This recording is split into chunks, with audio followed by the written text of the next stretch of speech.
বাঙালি হেসেলের আমি কবিতা। আজকে আমরা করব মাছের মাথা দিয়ে লাউ ঘন্ট। ঘরে থাকা খুব সামান্য জিনিস দিয়ে এই পদটি খেতে খুব সুস্বাদু হয়। মাছের মাথাগুলো আমি এখানে আধ ঘন্টা আগে নুন হলুদ মেখে রেখেছি। এখানে আমি আজকে আর মাছের মাথা নিয়েছি। এখানে পোনা মাছের মাথা দিয়ে করলেও খেতে ভালো লাগে, বা তার পরিবর্তে চিংড়ি মাছ দিলেও কিন্তু লাউ চিংড়ি খেতে খুব স্বাদ হয়। মাছের মাথাগুলো আমি এখন আগে ভেজে নেব। কড়াইতে তেল গরম করতে দিয়েছি, হাই ফ্লেমে তেল গরম হয়ে গেছে, ধোয়া উঠছে। এবার গ্যাসের ফ্লেমটা আমি একদম সিমে দিয়ে মাছের মাথাগুলোকে আগে দেব।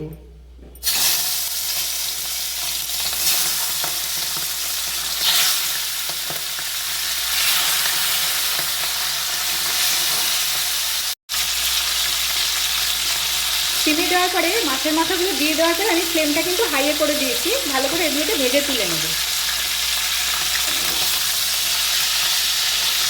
একটা পিস হয়ে গেছে, আর একটা পিস উল্টে উল্টে ভালো করে সুন্দর করে গোল্ডেন করে ভেজে নিচ্ছি। মাছের মাথাগুলো সুন্দর গোল্ডেন রং ধরেছে, এবার এগুলোকে তুলে নিচ্ছি।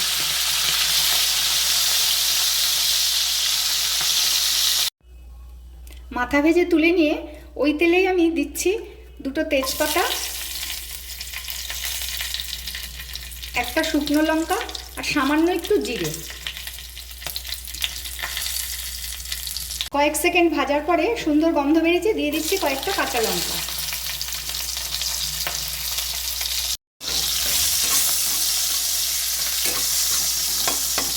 লঙ্কাগুলো একটু তেলে নেড়ে নিয়ে সুন্দর গন্ধ বেরোলে দিয়ে দেবো কেটে রাখা লাউটা। লাউয়ে কিন্তু একদম জল ঝরিয়ে রাখা হয়েছে, কারণ লাউ কিন্তু খুব রান্না যখন হয় তখন খুব জল ছাড়ে, তাই জন্য পুরো লাউ ঝুড়িতে রেখে জল ঝরিয়ে রাখা হয়েছে।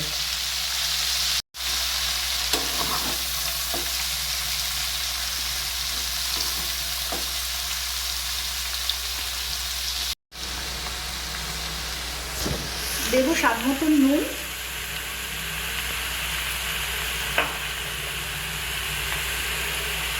হলুদ,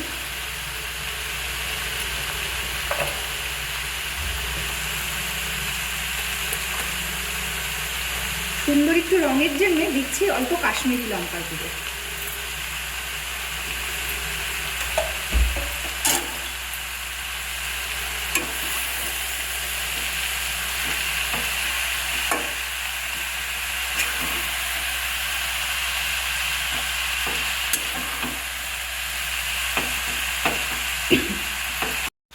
সব মশলা সবজির সাথে ভালো করে মিশিয়েছি।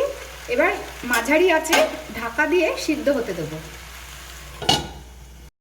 মিনিট পাঁচেক পর আমি ঢাকনাটা খুলে দেখাচ্ছি। আমি সবজিতে কিন্তু লাউয়ে কোনো জল দিইনি, পুরো জলটা ঝরিয়ে রান্না করতে বসিয়েছিলাম, কিন্তু এই যে সুন্দর জল বেরিয়ে গেছে, এই জলেই লাউটা সিদ্ধ হয়ে যাবে।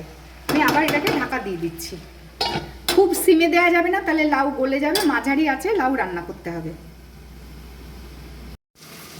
আরও মিনিট 5-7 পর আমি ঢাকনাটা খুলছি। এখনও কিন্তু সবজির জলটা আছে। এই অবস্থায় আমি ভেজে রাখা মাছের মাথাগুলো দিয়ে দেবো। তাহলে মাছের মাথাগুলোর ভিতরেও সুন্দর একটা রসালো ভাব তৈরি হবে।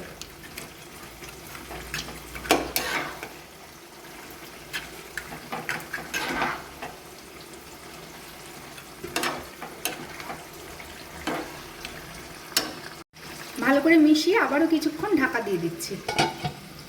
কিছুক্ষণ পর আমি ঢাকনাটা খুলছি। মাছের মাথাগুলো সুন্দর নরম হয়ে গেছে।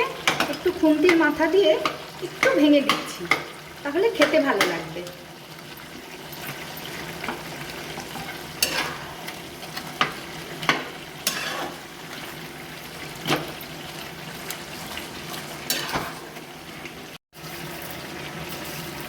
নুন ঝালের খাবার একটু মিষ্টি দিলে খেতে সুন্দর হয়, তাই অল্প একটু চিনি দিলাম।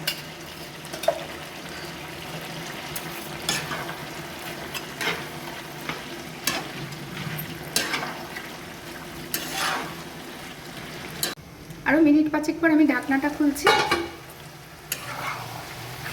একদম গা মাখা মাখা হয়ে গেছে। এরপর ছড়িয়ে দিচ্ছি একটু ধনেপাতা। কুচিয়ে রাখা কিছুটা ধনেপাতা ছড়িয়ে দিলাম।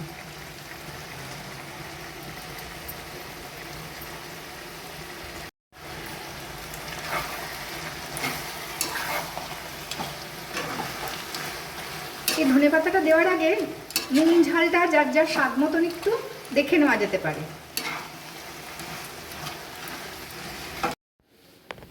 আমাদের আজকের রেসিপি মাছের মাথা দিয়ে লাউ ঘন্ট তৈরি। গরম ভাতের সাথে বা রুটির সাথেও কিন্তু খুব ভালো লাগে খেতে।